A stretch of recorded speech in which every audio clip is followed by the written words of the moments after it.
कलयुग का पहला सत्य। कलयुग को लेकर भगवान श्री कृष्ण ने कहा है कि इस युग में धर्म, सत्य, सहनशीलता और शारीरिक शक्ति के साथ साथ व्यक्ति की स्मरण शक्ति भी दिन ब दिन कम होने लगेगी। आज के समय में भगवान श्री कृष्ण द्वारा व्यक्ति की गई इस चिंता के कई उदाहरण देखने को मिल जाते हैं। ये होगी व्यक्ति की सबसे बड़ी बीमारी। कलयुग में मनुष्य की चिंता ही उसकी सबसे बड़ी बीमारी का कारण बनेगी। साथ ही यह चिंता ही मनुष्य की उम्र कम करने का एक कारक भी होगी। कई तरह की बीमारियां मनुष्य को घेरे रहेंगी, जिस कारण कई लोगों की आयु केवल 20 या 30 वर्ष की ही होगी। भगवान श्री कृष्ण ने कहा है कलयुग के 5 कड़वे सच्चाई के बारे में। द्वापर युग के अंत में जब पांडव महाभारत का युद्ध जीतने के बाद एक दिन पांचों पांडव के मन में आने वाले कलयुग के बारे में जानने की इच्छा हुई कि आने वाले कलयुग में मानव कैसा होगा और उसका आचरण और व्यवहार किस प्रकार का होगा।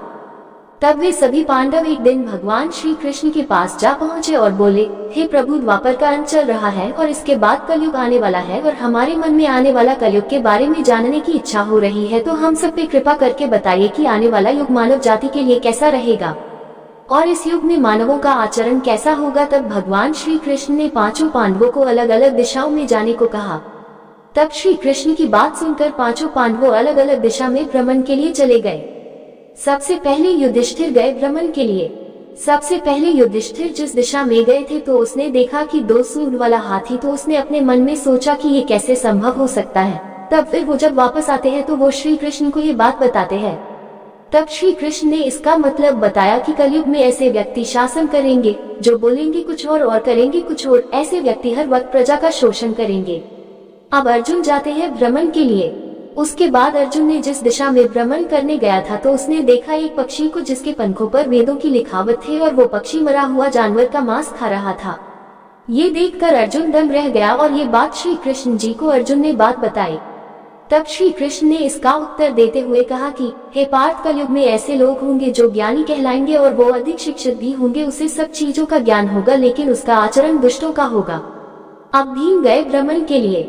भीम जिस दिशा में गया था तो उसने देखा कि एक गाय अपने बछड़े को चाट रही है और वो गाय अपने बछड़े को इतना चाट रही थी कि चाटते चाटते उस बछड़े का खून निकल आया।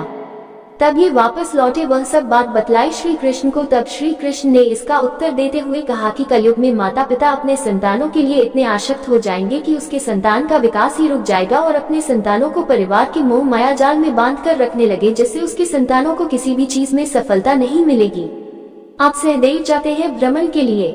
सहदेव जिस दिशा में गया था तो उसने भ्रमण करते करते एक गांव में पहुंचा तो उसने उस गांव में बहुत से कुआं देखा जिसमें सभी कुआं में पानी था, लेकिन गांव के बीच में एक कुआं ऐसा भी था जिसमें पानी नहीं था। तो उसने ये बात श्री कृष्ण को बताई।